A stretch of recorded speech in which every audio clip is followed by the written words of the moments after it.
En ce qui concerne sur la vidéo que j'ai faite par rapport au rêve, du fait que j'ai mémorisé et récité Ayat Kursi avant de dormir, et ensuite que j'ai fait un rêve très intéressant, je voulais juste confirmer que je n'ai aucune certitude si c'était un djinn ou pas dans le rêve.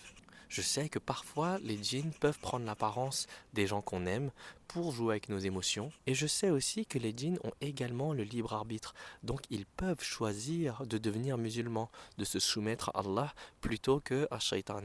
Donc voilà, aucune certitude si c'est un djinn ou non, mais si ça l'est, Allahu Akbar. Ce que j'avais appris également, c'est que lorsqu'on fait l'adhan, l'appel à la prière, dans un rêve, c'est un bon signe, c'est un bon rêve.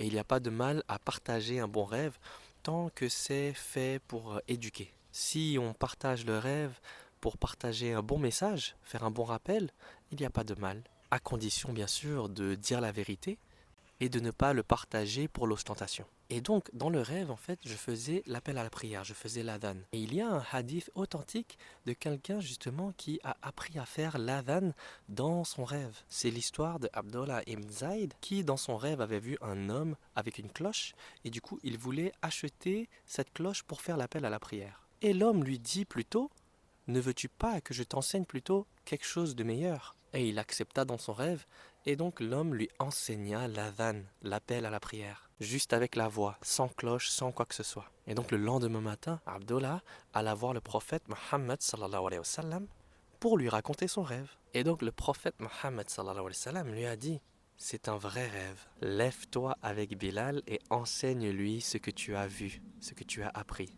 qui est du coup l'appel à la prière. Donc voilà, ça c'était juste une anecdote par rapport au fait de faire l'appel à la prière dans un rêve. C'est un très bon signe. C'est un rêve très beau, très positif. Maintenant, je veux vous parler du fait que dans mon rêve, la personne qui était derrière moi s'est mise à réciter Al-Fatiha extrêmement vite. Si vite qu'on est allé le voir et on a dit arrête, arrête, arrête. Tu récites trop vite, la prière elle a même pas commencé, t'es déjà à la fin de Al-Fatiha. Donc ça, c'est ce qui s'est passé dans mon rêve. Et n'oubliez pas que avant de dormir, j'avais récité Ayat Kursi. Donc voilà, le message que je voulais vous partager, c'est un très bon rappel. C'est que même lorsqu'on prie seul dans la vraie vie, on n'est pas vraiment seul. C'est juste qu'on ne voit pas le monde de l'invisible.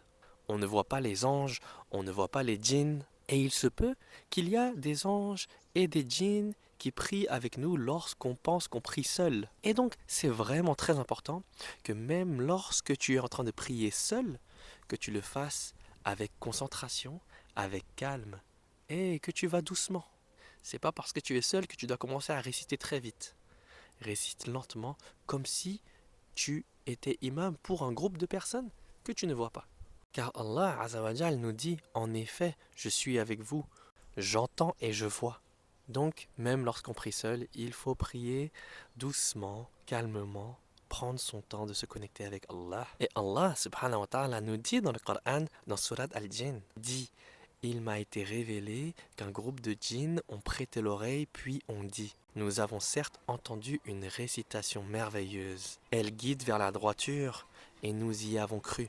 Il y a parmi nous des musulmans et des injustes. Ceux qui se sont soumis, musulmans, ce sont ceux qui ont recherché la droiture. Donc il existe bel et bien des djinns musulmans. Et lorsque vous êtes en train de prier, de réciter le Coran, de faire dhikr, cela peut toucher les djinns, les toucher positivement et les ramener vers le droit chemin. Ils peuvent même retourner chez eux et faire da'wah. Et donc voilà, prenez votre temps durant la prière, prenez votre temps dans vos récitations. Récitez calmement et ne précipitez pas la prière même lorsque vous priez seul. Parce que vous n'êtes pas si seul que vous le pensez. Et si les djinns deviennent musulmans grâce à votre récitation par la permission d'Allah, eh bien ils témoigneront en votre faveur au jour du jugement.